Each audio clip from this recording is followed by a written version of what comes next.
Alright guys, today I'm doing a review on this Blue Diamond Almond Breeze. This is a chocolate. The only reason I picked this up is because I don't usually buy stuff like this, but it was on sale, and I want to do what a quick taste test of it is. Check that out. Alright, let's open this up.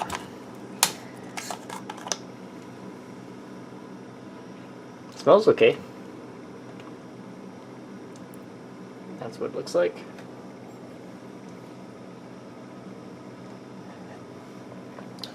Wow, that's really sweet. That is like liquid sugar. Oh, no wonder. Check this out.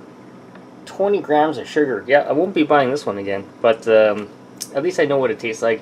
It's really sweet, guys. Be careful with it. Yeah, it has a nice aroma of chocolate. Tastes like regular almond milk. You don't actually, with the chocolate in there, you don't actually even taste the almonds. So it's just chocolate, but it's really sweet tasting. Alright guys, if you have any questions, comments, please subscribe to the channel.